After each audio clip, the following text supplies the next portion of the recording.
Margaret, could you come in? Thanks, Philip. Thanks a lot. Is the audio okay? Yeah. Good.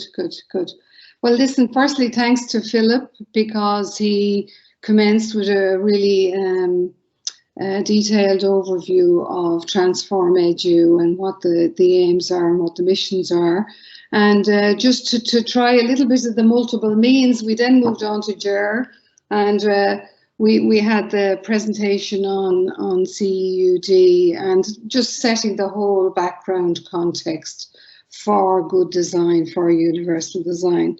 And then we moved on to Cheryl, and it's great to work with Cheryl again today, and you know, to really extend our understanding of the work that she has done, and you know, rather than reinventing wheels, to merge and create synergies and to collaborate on this kind of universal international goal. And then we moved on to Deirdre, and I'm happy to say Deirdre and I are both back from an EUT Plus conference in Spain, and that was a great opportunity for me to get to meet Deirdre in person, although actually I thought I had, because we had worked on Microsoft Teams, so you can connect well on Microsoft Teams. And to really kind of just be very excited about the mobility opportunity for students, to be very aware that UD and UDL was very far down on the priorities in the initial plan, and it kept bubbling up, as Deirdre explained, week on week, and you know, is a very high priority for EUT Plus.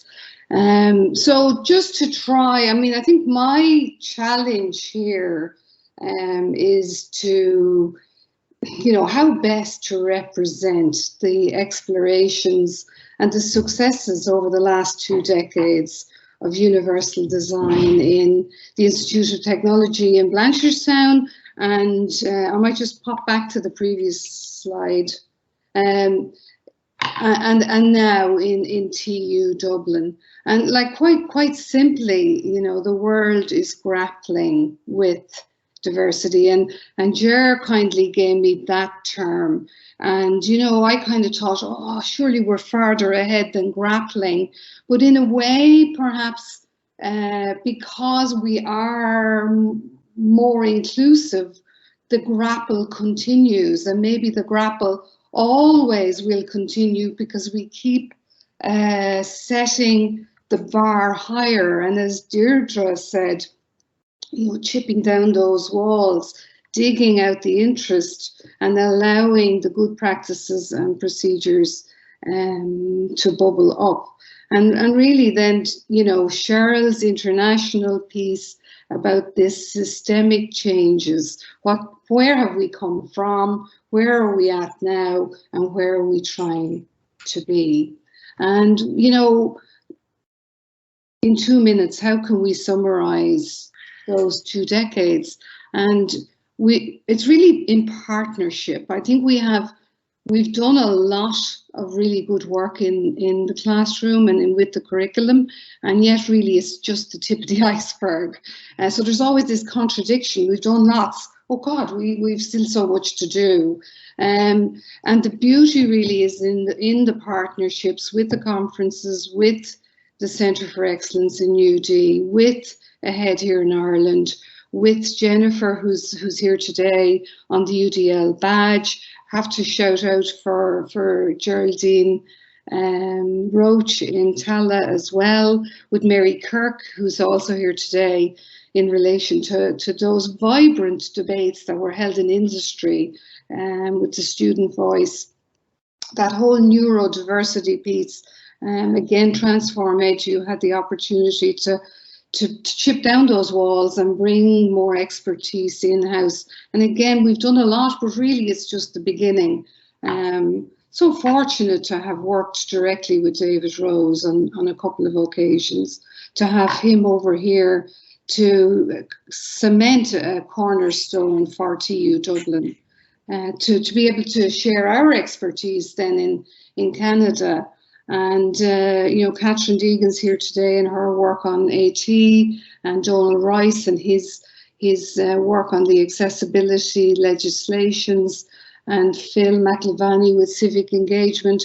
You know, really, all of those points could be elaborated into an individual hour-long session.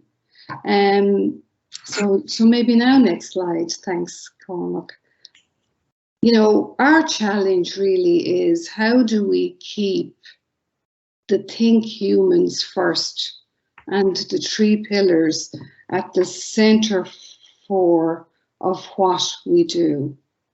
How can we extrapolate from that student ID, which is needed for our admin and IT systems? How can we breathe life into who they are, where they've come from, their aspirations, their dreams, their hopes, their challenges, their barriers? And how can we play an apt role in meeting their goals? And at the same time, what can universal design do to sustain the staff in TU Dublin who are working to progress student variability and to use our resources well, to use our time and our culture so that actually we're all learning well together. So this is a huge opportunity today to continue to build on what we do best, which is to design for people, our students, ourselves and each other, and together then grapple with changes and build inclusive lives together in higher education. And just to finish out this morning then, on the next slide, we have a nice quotation from Elaine Ostrov, and this is from the Universal Design Handbook. So I might just have the next slide, Cormac. I love this quotation. Contrary to the assumption that attention to the needs of diverse people limits good design, the results of imaginative designers around the world reveal a wide range of applications that delight the senses and lifts the human spirit when universal design is integral. Thanks a lot. Yeah, thanks very much, Margaret, and thank